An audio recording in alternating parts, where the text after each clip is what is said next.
My name is John Ruiz. I'm president of Local 564, Western United States. My name is Bob Owens, president of Local 562, Northeast United States. Hello, my name is George Rojas, TW2, Local 561, Miami, Tampa, Fort Lauderdale. And I'm Gary Peterson, president of Local 565, DFW, DWH, Austin, and Denver. Brothers and sisters, the four presidents from four of the five major hub stations are here tonight to talk about the contract that the company wants us to vote on. We're going to discuss some of the reasons why we feel that you should reject it. Brother McCormick, from president of Local 563 out in Chicago, wasn't able to make it with us tonight, but he feels the same way we do, and he supports what we're doing here tonight. We're going to begin with Article 1. That's the scope provision of the labor agreement. The company has gone ahead and eliminated pretty much every job protection that we had within the labor agreement, even outside of Article 1. Article 42 deals with system protection, which has been eliminated in whole. As far as Article 1, Title 1 has no job protection. Title 2 has a staffing level that has been more than doubled from its previous number.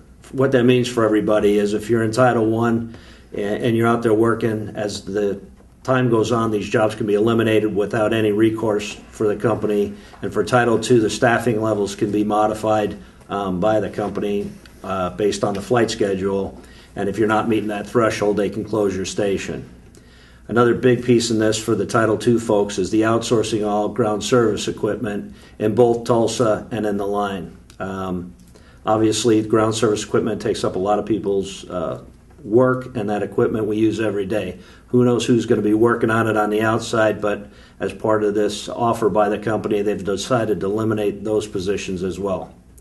They've also decided to eliminate aircraft overhaul at AFW, which we've heard about for a while. They went so far as to put a letter in the back of the book to define the closure of AFW. Beyond that, they've decided to add a 25% OSM cap at Tazel, which they've never had before, and that will also lead to elimination of several other jobs within the AFW facility. They're going to eliminate Title II jobs at headquarters, FSU, GSW, CRO, and SOC. These jobs entail several hundred jobs for the Title II brothers in the system that will be affected, let alone those who work here in Dallas as a result of this. Another critical piece of this is the outsourcing that they've added. We've never had a real outsourcing provision before. It was always something that was done, and it was very limited. The company has made in their offer an outsourcing provision for up to 35% additional current aircraft to be outsourced. Now, what that means is it's approximately 45% because we do about 10% outsourcing today. That could be any aircraft, anywhere, anytime. Within that provision, though, they did put a caveat in for line maintenance that of that 35% threshold, only 15% would be outsourced. Now, 15% line maintenance could decimate a lot of cities. They went so far as to already say they're going to get rid of the CFP lines in all the stations. They talk about eliminating overnight maintenance in several cities. They don't define what cities, but they talk about how they're going to have other cities do overnight maintenance. This will eliminate several hundred jobs within line maintenance, and everybody needs to be aware of that because you're not seeing that anywhere. Another critical piece of this is when you read about the language on outsourcing and these caps are soft caps. They're defined in a way that says if American doesn't have normal time, skills, or the facilities available to do such work, they can go above that threshold and do the work on the outside. This is simply unacceptable, and that in whole should be enough to reject this offer. But we'll go through and continue on because there's more just in Article 1. There's absolutely no language for the future. We have nothing to protect our jobs going forward, saying that we're going to work the A320s or the 787s. Long term, that means in line maintenance, all we'll be working under the agreement as it stands are 777s and 737s. for the folks in overall, the only aircraft you guys have protected by this agreement is the 737 as they start to do this fleet realignment and wind down the older aircraft. Again, there's no provision to keep new work coming in-house, and there's nothing that says now that system protection has been eliminated under Article 42, they can't continue to go up and reduce more and more jobs over the years of the life of this agreement. We have no protections in that. The other piece, I guess, that we've dealt with for years is the ASM cap with Eagle. There's no ASM cap for Eagle. So again, we don't know who's going to fly the A320. It may be an APA pilot flying it, but it may be another mechanic, a subcontract mechanic, or even an American Eagle mechanic working on it. And I think it's critical for everyone to understand how deep these cuts go, just in Article 1 alone. Brothers and sisters, I want to speak in relation to Article 3, hours of work. For some of us that have had the opportunity to have 410s, we realize that there's not only less time in the workplace in the form of one less day being there, but there's also a savings in commuting expenses and what have you. If you reference Article 3 in the proposal or the company's last best offer, you realize that it says a company determines the available work schedules as appropriate for bases, stations, shops, or work units as designated by the company.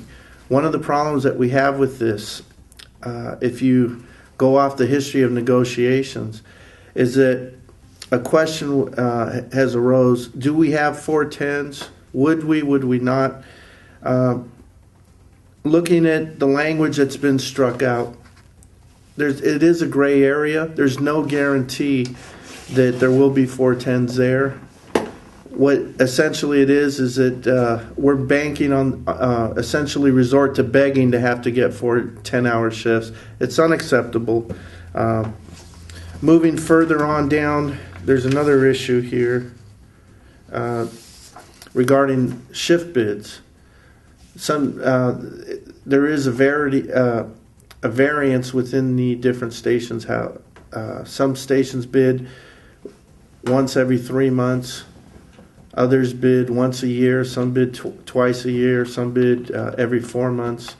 The company wants to have the ability to dictate to us when we can have a bid.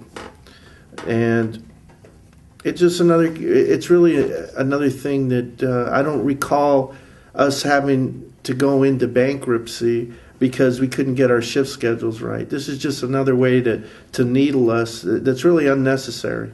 That nowhere in this process, unless I'm wrong, somebody prove me wrong, but I don't believe we're in bankruptcy because of 410s or 5/8s or 3/12s. So as far as this article, to close this out, it's definitely unacceptable, and we don't want to be at the whim any more than we already are at the company's discretion. I'd like to talk about compensation. One of the things you have to remember is that the company's proposal, their last best offer, actually covers from 2008 to 2018. So we're talking about a 10-year period here. And over that 10-year period, they want to offer us a total of 7.5% increases. They did add another 7% for the AMT class only, not for material logistics specialists or the Title II mechanics. But even with that extra 7.5%, it still comes out to less than 1.5% increase over the entire 10 years. You have to remember that in the company's offer, even with the additional increases, in 2018, we would top out at less than what United, JetBlue, FedEx, Southwest, and UPS, where they are right now. That's 6 years from now. And the first increase that they're proposing wouldn't be for another year, so we would go 5 years with 0 increases, and it's just completely unacceptable. We'd be way behind we're already way behind the industry, and we would be even further behind the industry. Brothers and sisters, let's talk a little bit about overtime. All local letters of agreement will be eliminated under this proposal. At the stroke of a pen, the Wallen Report, fuel tank rules, field trip rules will all be eliminated for a one-size-fits-all policy. Agreements reached in good faith by the union to promote equity in overtime distribution and fairness will be gone. The company will be able to solicit overtime and pick individuals based on criteria they determine. There is no doubt in my mind the company will abuse this policy. Is there any doubt in yours? I'd like to talk about the company's proposal on vacation. One of the company's proposals is to eliminate PV days. I believe it's a pure spite-driven move by the company. There's no reason for it. Most of our competitors have DAT days, which is day at a time days, where members can set aside some of their vacation time to take day at a time as needed, to take care of things of a personal nature, such as doctor's appointments, taking loved ones to doctor's appointments, and other things that we need to do to run our lives. Another change the company wants to make is they want to eliminate the 6 week of vacation. It's not enough that for the first 30 years of our career, we would have one less week than just about everybody else in the industry. But now they even want to hit the guys that are here that make it to 30 years and take another week away from them. That means they'll be short 2 weeks from what we used to get. It's unacceptable. I'm going to go ahead and cover Article 11, classification and qualifications. The company's made several changes in Article 11 that have to do with classifications, and most of those are the elimination of classifications in the facilities world, in the building cleaner world, and they've completely decimated what were people's careers. There's people with 30 years out there who are going to lose their job because the company has just gone ahead and gotten rid of the classification they've previously worked in. They've also made several changes to how the QAM is administered. The company will have sole control of the QAM. What this means is the company makes the qualifying test. We have a right to grieve it after the fact, but they can go ahead and implement the tests. The tests will no longer be multiple choice. They'll be practical exams. The problem with practical exams, as we know, is the person making the exam can make it as hard or as easy as they want for the person taking the test. There's no definitive answer as to how these exams are going to be set up. There's no, the union, so to speak, isn't involved in how they're built. So this lends itself to a lot of people being eliminated from positions that they might be qualified for because they can't fit into doing what this little practical exam calls for by the person administering the test. Another thing that's changed in the Article 11 is the crew chief selection panel. Crew chiefs will no longer be selected through seniority. The new basis for selection will be the current tech crew chief panel. So it's no longer a system bid, it's a station bid. And inside the station bid, it'll be 3 management folks and 2 union members evaluating the people that interview for the crew chief position. Seniority's tossed out the window, and it's going to be a popularity contest with management having 3 people and the union having 2 sitting on the selection panel. Another change is crew chiefs and tech crew chiefs may accomplish mechanics and stores work. With aspect to that, it goes back to there was a reason that provisions were put in to have classifications defined by mechanic, crew chief, and tech crew chief. By combining all these and allowing the other folks to do the work, it's just another way to skirt around us getting overtime in each of these classifications, especially the AMTs. OSMs, they've been given the latitude to, in Tulsa mainly, but this could come into DWH down the road, doing work that was formerly AMT work. Now, there's a perception out there that this work is only in the cabin. However, it doesn't say that anywhere in the company's offer. It says that they'll do some work and they define particular parts of the work, but that's not all encompassing. So don't be surprised if the company stretches us out to go somewhere else. As far as Article 12, the bids now, they'll be done online, which may not necessarily be a bad thing, but it is something that's different. If you happen to be signed in a computer and somebody goes in and wants to modify and play around with your transfers, The new way the transfer system works is simply this. If you're on the transfer list and you are awarded the transfer by the company, you have no right of refusal. And by what I mean by no right of refusal is you have to go to the station that the transfer was awarded to. This process is open to a lot of gamesmanship, but somebody down the road is going to say, I don't want to take this transfer, or I didn't do this transfer. The company's position on that is if the employee doesn't move to the station the 2 weeks after the bid is awarded on that Monday, they're terminated. So there is no right of refusal. If you don't move in the station for the transfer, the company's position is you no longer work for the firm. Another thing they've added is the crew chief evaluations. And so on one side, they've created a process to put the folks they want into the crew chief positions. And on the other side of the coin, they've also added new language where they can demote crew chiefs for what they call performance deficiencies, and they'll determine those, management will, or for cause. Again, this leaves the company all the ability in the world to demote the crew chiefs that go out of their way to help guys and don't necessarily go out of their way to help management. And it also creates a system whereby they can promote people into the position of crew chief and not use the system that we've always used, which was seniority in the past. RIFs. Years of reduction in force protective language will be eliminated under this agreement, including the system protection. Should there be a future reduction in force, employees will lose a $12,500 protective payment. Money that employees need desperately to ease the shock on their families during relocation to another state or town. Under this offer, employees will be given a narrow window of 15 days to make a life-altering decision. This ties into another area of the contract that we haven't spoken about, and that is the folks that get riffed from the AMT classification to the OSM classification. Those folks are going to take a $10 an hour pay cut to continue to do the same work in a lot of areas they did previously, and this is going to be on the docks. I know we mentioned that the work scope is very loosely written by the company on what the OSM folks out on the docks are going to be able to do, but many of the folks that are doing it today are going to be doing it tomorrow for $10 less. The other area that's getting drastically hit is the plant maintenance mechanic. Plant maintenance mechanics are being converted over in many areas to maintenance support persons.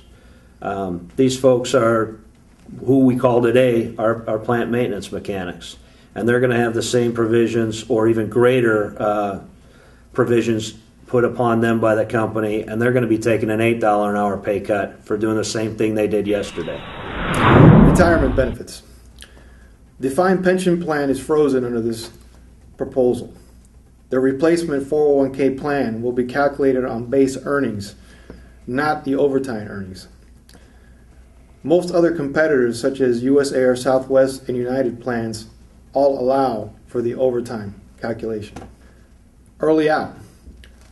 Under current offer, former TWA employees will not receive their full early out benefit. In 1995, many AA employees fell into the same trap, only to discover they were not included in that early out program. The company also holds the cards on the time frame employees may be able to leave. Duration of agreement. A 6-year agreement is arguably one of the biggest shortcomings this contract contains. Are you ready to give up 6 years of your life under a contract you cannot change? Are you ready to relinquish your ability to negotiate upon the emergence of bankruptcy? 6 years of this contract will add up to 10 years of concessions. During the course of these negotiations, the company kept adding stuff that either wasn't discussed or wasn't proposed earlier.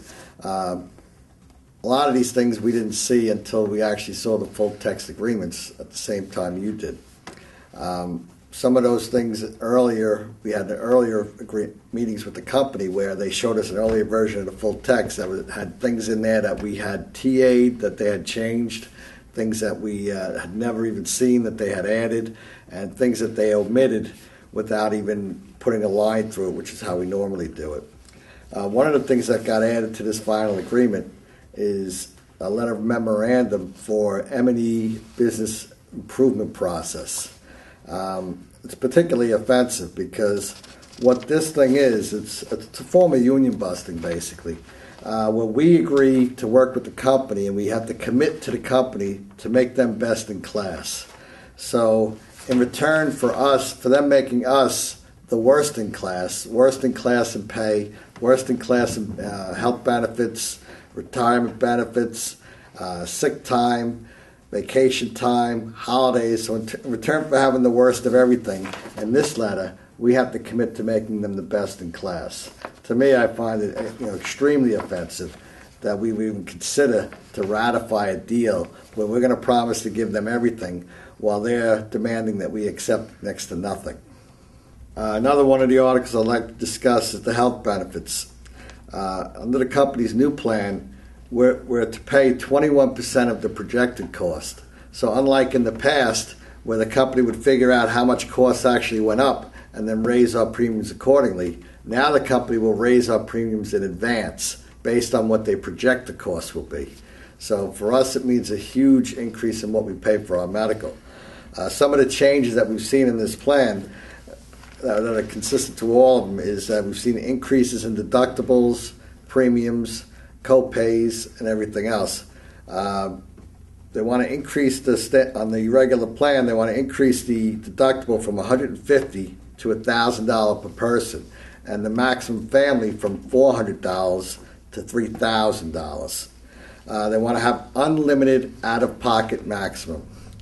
Contractual plan, we have to pay $270 a month for the employee and family. The primary care physician co-pays do not count towards the deductible. Pre-funding will also be gone. The company and retirees decide what to do with our money, basically, because in the letter they say that what we get is going to be contingent upon the resolution of the 1114 process.